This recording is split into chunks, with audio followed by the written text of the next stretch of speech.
I will share something about my journey in terms of journey to self. Since childhood, I was more of a doer kind of a person, doer kind of a kid, and doer kind of a early adult.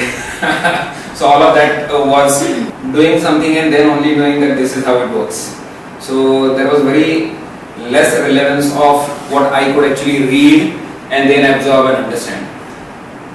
Transformation took place in about 2007. So I happened to interact with my college friends, and one of the friends recommended that you should go and buy this book by Lee Iacocca. I remember the author. That was an amazing story of management, and I took that book, and that actually triggered me to know about some different authors. It generated some interest. I read few chapters and I got interested that which different authors exist, what different topics they represent, what are the different topics that can help me develop myself. Like, okay, I want to do this, I want to do that, okay, there are no resources, limitation of travel, there was a lot of constraints there used to be.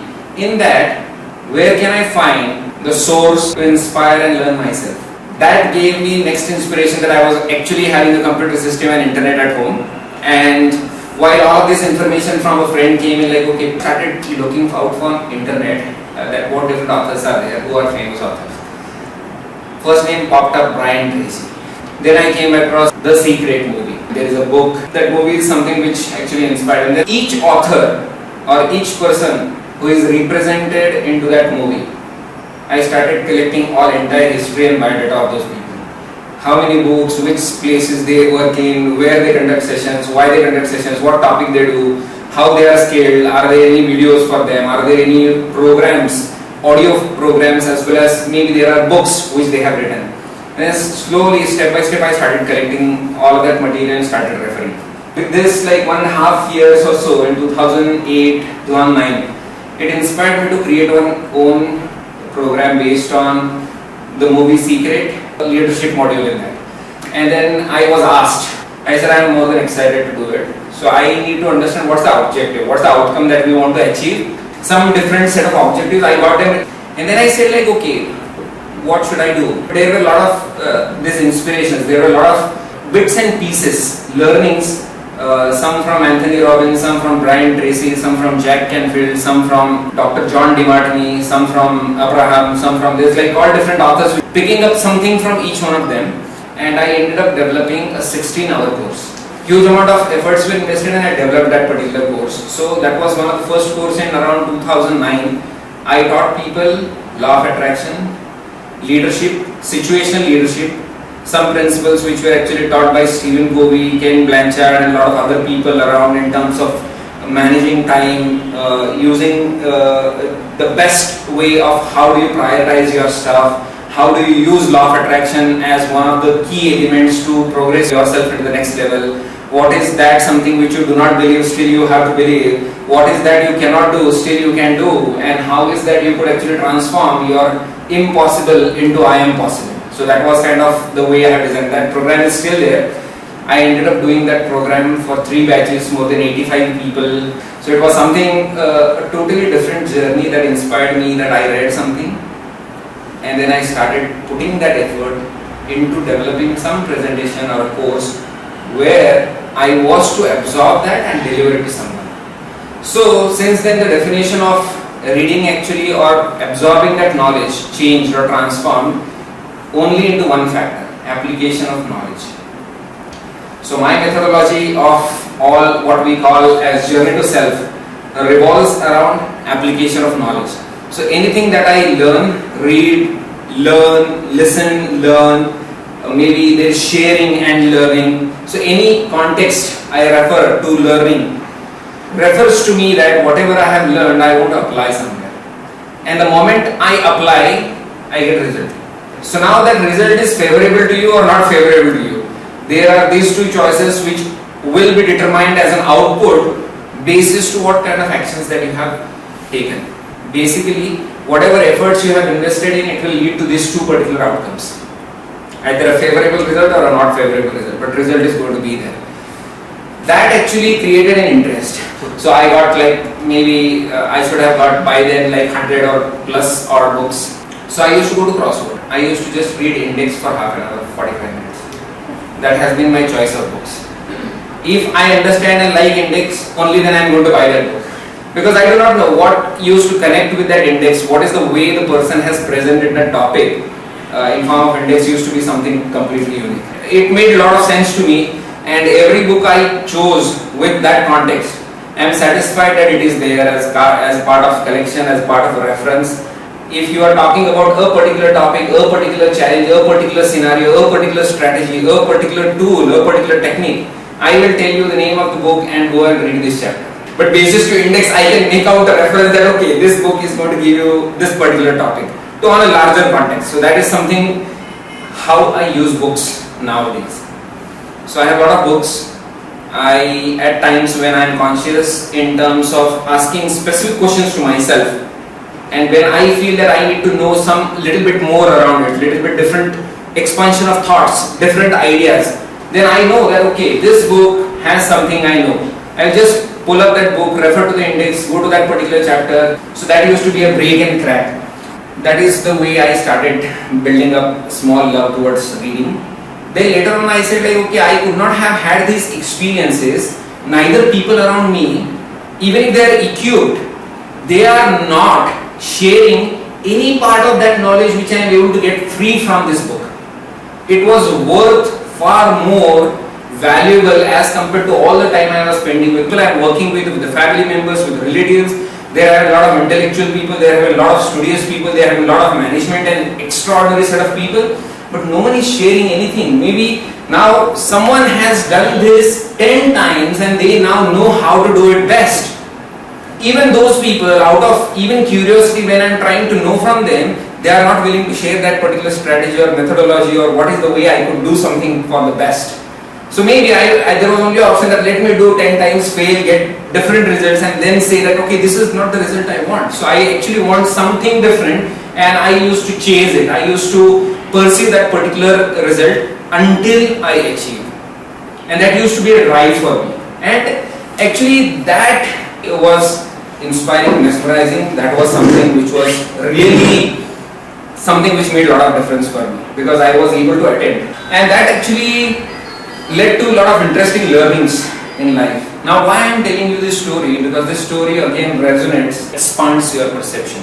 Taking this journey and wrapping it all together, so if you see from the life's part of the way I could see for myself in this journey, first of all, usually there used to be an outcome. What am I going to do at job?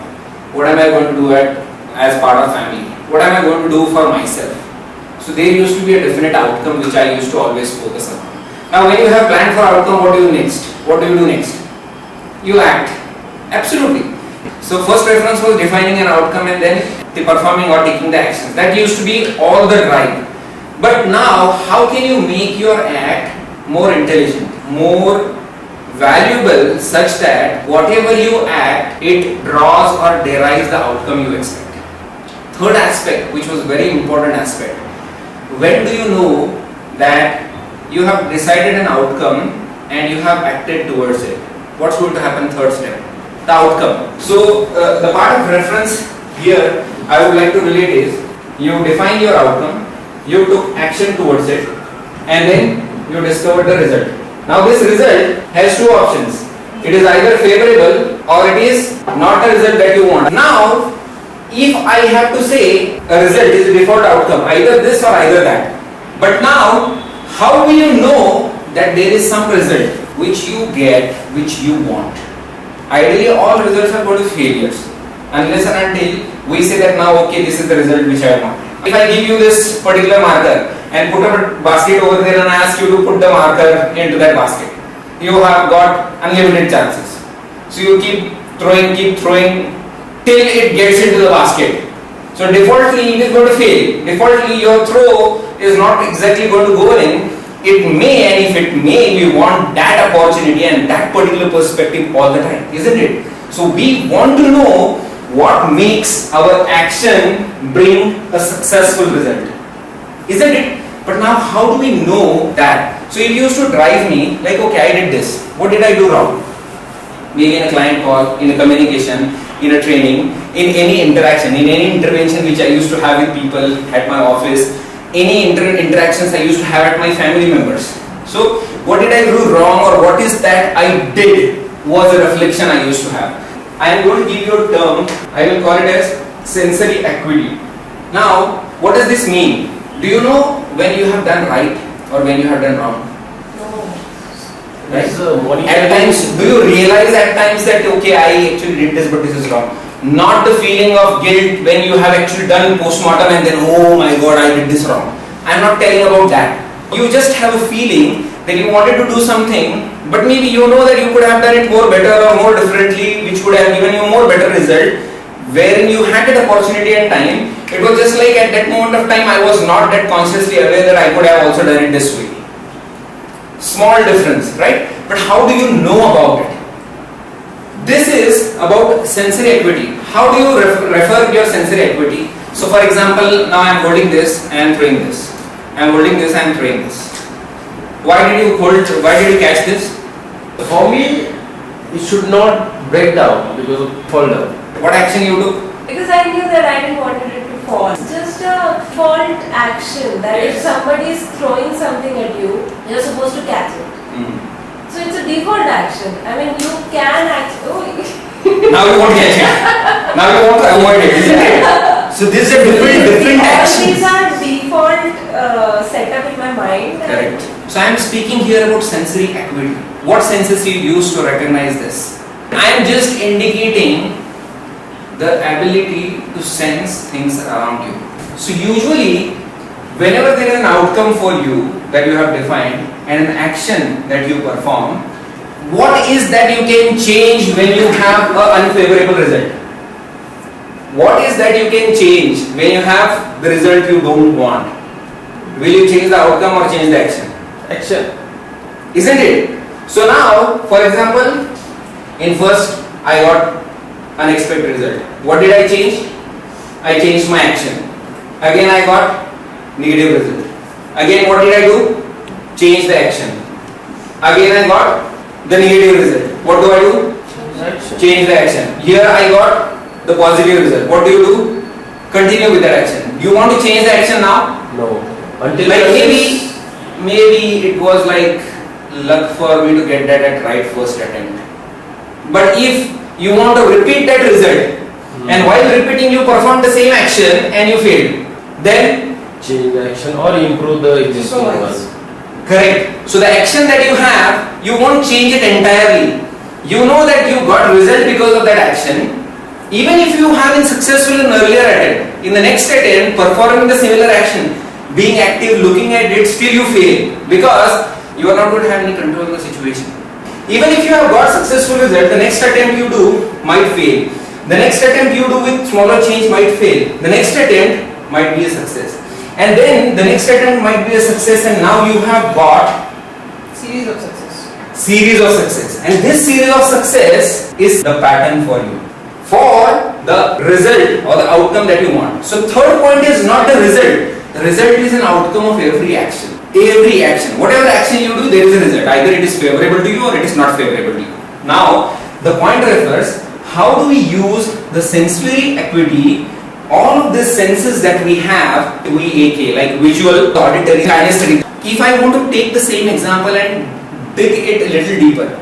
Now, when I told you that this is going to come to you and I am going to throw this object to you, what did you say to yourself?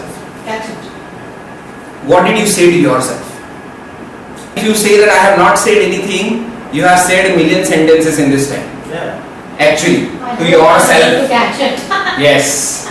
We have programmed this system to be so automatic that even we are consciously not aware that I have checked, validated, in fraction of a second everything is finished. Game is over. You have the senses that represents the external aspects of the communication that you do. So is this a communication which is happening like you throw at me and I am holding it? So maybe there might be one communication like you throw it to me. Throw it to me. Why should I catch? This is my internal communication, right? So here the third step that we are referring, achieving your outcome, performing the actions, using the sensory acuity, such that instead of you going in through this cycle, you optimize all of this and in lesser number of attempts, you actually achieve the outcome. What did you do when you get this? Change the action. What did you do when you get this? What did you do every time you didn't get the result you want? Change or improvise. Till when?